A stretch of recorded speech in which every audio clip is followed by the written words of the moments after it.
Hello, my name is Elizabeth. I'm a spinner and a knitter, and today I'm bringing you along with me for this journey. We're looking at my scraps today. Here I'm pulling out some fiber that needs to be spun up and a lot of leftover yarn. This is from all kinds of different projects that I've knit from my hand spun yarn over the years. And I want to work with this to get rid of some of it. Uh, so, as any knitter or spinner knows, if you've been knitting and spinning for a while, you'll accumulate so many leftovers. My favorite way to use these up is to knit up scrappy hats and then give them to my the kids in my life. So I'm just sorting through all of this yarn right now. It's a little bit chaotic, and most of it isn't labeled. I'm pulling out anything that's a larger quantity that I know I want to use for like a small scarf or maybe for some color work or something. I'm also pulling out anything that's too scratchy. I need these yarns to be really, really super soft. Um, Everything else just kind of gets put into this pile, um, and then hopefully we can work through some of it and get rid of it and make some hats. Um, so these are leftovers from scarves and hats, mittens, some sweater quantity.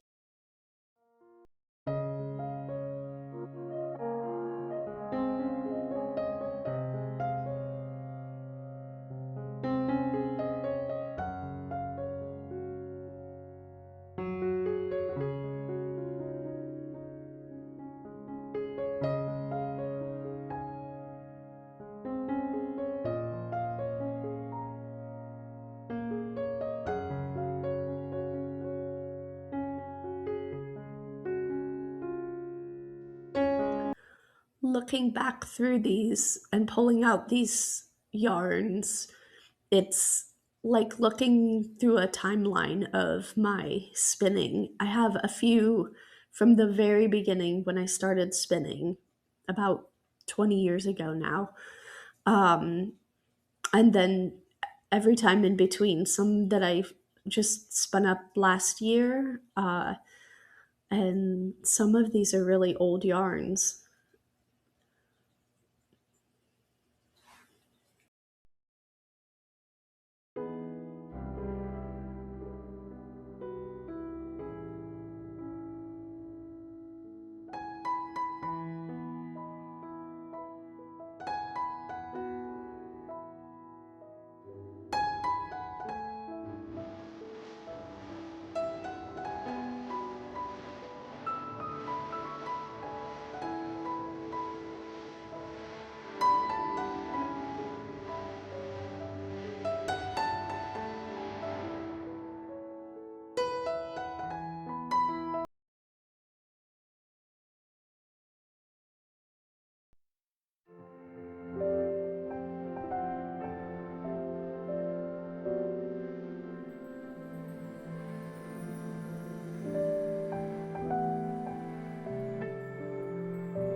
Okay, so here you can see one of the hats that I knit for my daughter.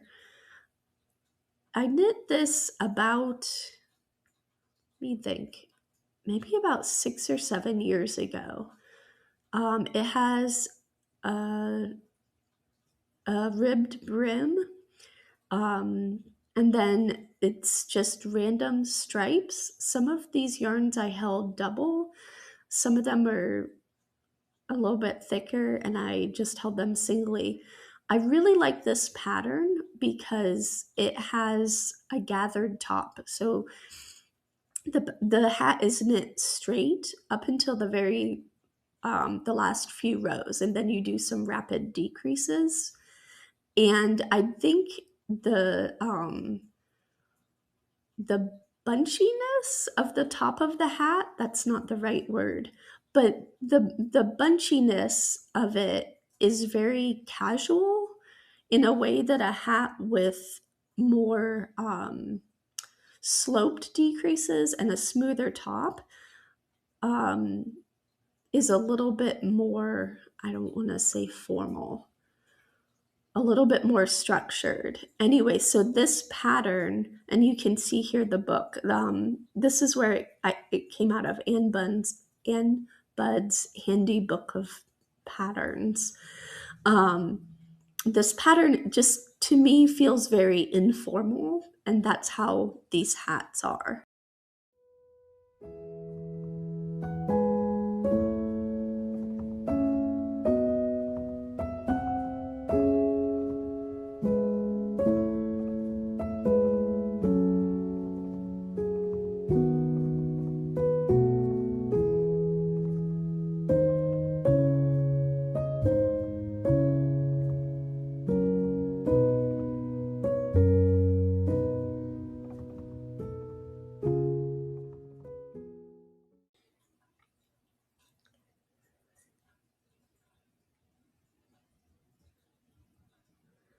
Okay, so here I'm starting to spin. You can see um, I'm not I'm not super careful with these spins. They're very small amounts of fiber, and honestly, in this project, I don't really care what the gauge is. I don't. These are just so much fun to spin because it doesn't matter. All of these small amounts of yarn, their fiber turning into small amounts of yarn, can turn into everything a different gauge, a different weight, different spinning methods. I can do short forward like I am here, long draw, um, a fingering weight, a worsted weight, whatever suits the fiber. And so that's what I'm doing, just spinning as quick as I can. Honestly, trying to get rid of some of these things, get them out of my stash.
Here are the final yarns, all finished and washed. They are so cheerful and so much fun to spin. I spend so much time, especially for my sweaters, spinning really fine 3-ply usually. So spinning a heavier weight 2-ply just really fast, really fun. I love the way these turned out, and they look awesome in scrappy hats.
Okay, here I'm starting to knit, well, to cast on the first hat. You can see I'm using just the long tail cast on.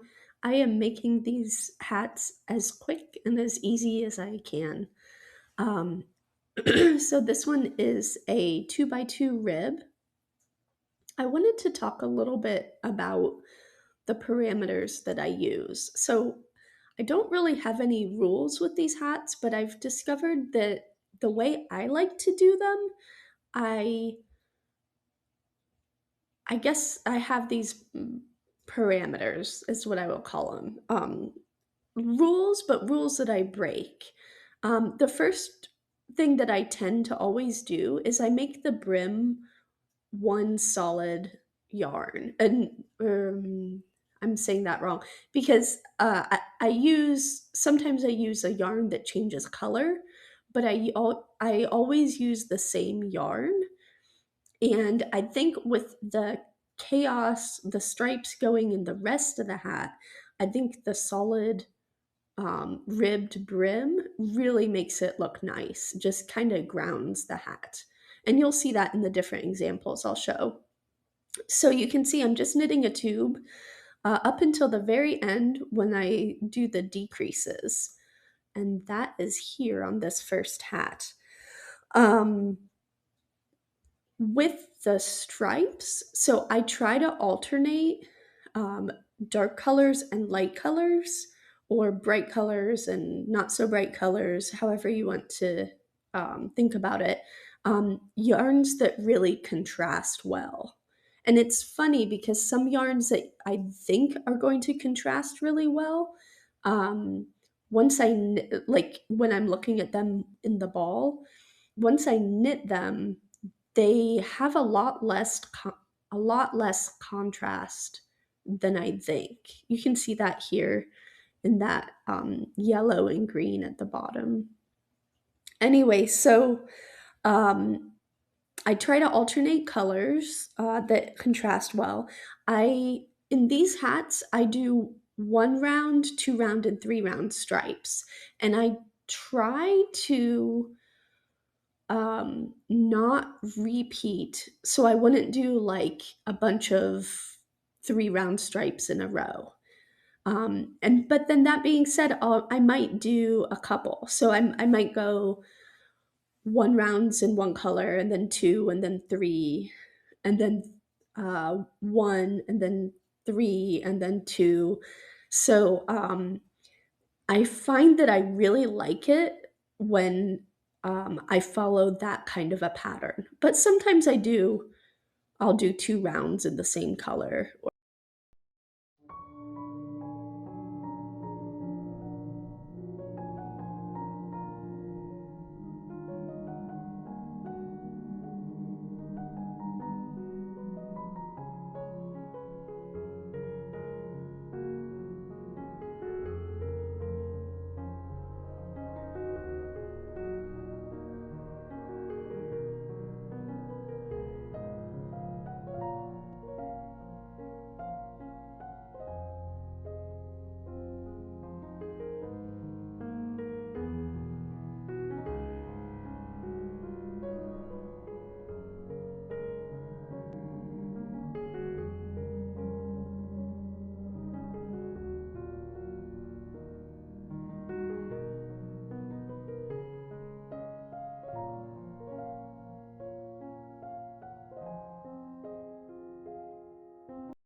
Here is the first hat. I did weave in the ends for the first hat, but for the rest of these hats, I did knit them into the fabric as I went along, and that sped up the process a whole lot.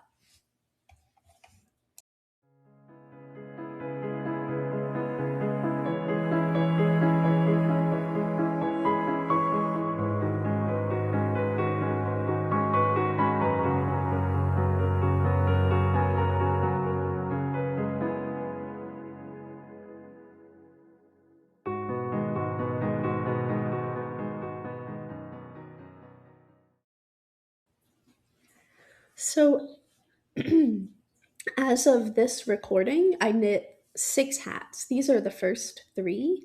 They went to three of my, well, one nephew and two nieces for Christmas. And then the next couple minutes are the final three that I knit from leftovers. So you'll see each pile of leftovers that I pulled out, and then the hat that I finished from that. I have enough yarn to make about 20 more hats, I think. So I have enough to keep me going for a while. Um, I am a little bit tired of knitting them. They're not super portable because I have so many colors. Um, it just requires taking a lot of yarn with me. So I'm mostly doing them at home, and I have at this point moved on to a few other things. I thought I'd better get this video out. Um, but I really enjoy making these, and I hope you enjoyed watching this. Here's the part where I ask you to subscribe or send this video to a spinner you know, a friend who might want to watch it, and I will see you in a couple weeks. Thanks for watching.